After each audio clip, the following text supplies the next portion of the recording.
जीवन बगिया ऐसी उलझी, फूल उगे कम, कांटे ज्यादा, सिमटा जीवन, डूबी सांसें, आना है तो अब भी आजा। यदि आपने अभी तक अंतिम अध्याय न देखा हो तो अंतिम अध्याय देखें, और यदि आप समझ सकें तो इस अध्याय को देखें। ऐसा हुआ कि एक आदमी ने मुझे आकर कहा कि कल रात सर्कस में बहुत भगदड़ मच गई। एक शेर पिंजड़े से निकल भागा। फिर क्या हुआ? मैंने पूछा। उसने कहा, प्रत्येक व्यक्ति भाग खड़ा हुआ, लेकिन एक संत पुरुष वहाँ मौजूद थे। वे बड़े हौसले में रहे। वे जरा भी न डरे, जरा भी भयभीत न हुए। मैंने पूछा, उन्होंने क्या किया? तो उसने कहा कि वे संत पुरुष तत्क्षण शेर के खाली पिंजड़े में जा कूदे और अंदर से दरवाज़ा बंद करके बैठ गए। अब तुम भागो या पिंजड़े में कूदकर दरवाज़ा बंद करके बैठ जाओ, ये प्रक्रियाएं उल्टी दिखाई पड़ती हैं, लेकिन उल्टी नहीं।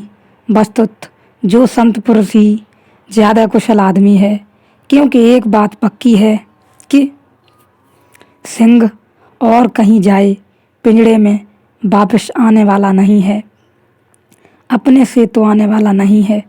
सब जगह खतरा है, सिर्फ पिंजड़े में खतरा नहीं है।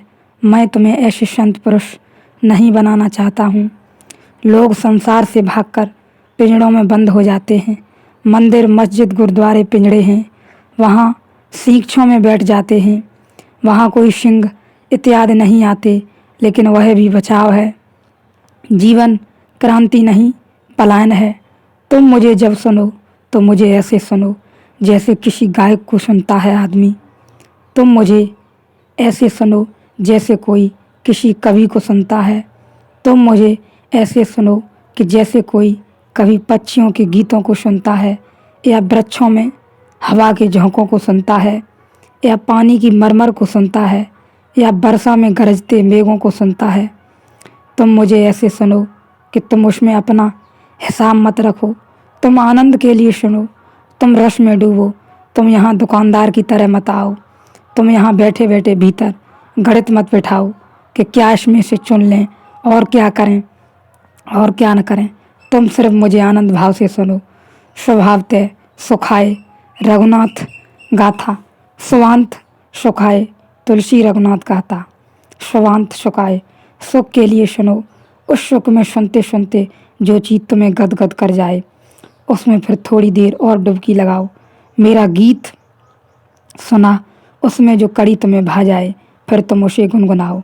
उसे तुम्हारा मंत्र बन जाने दो।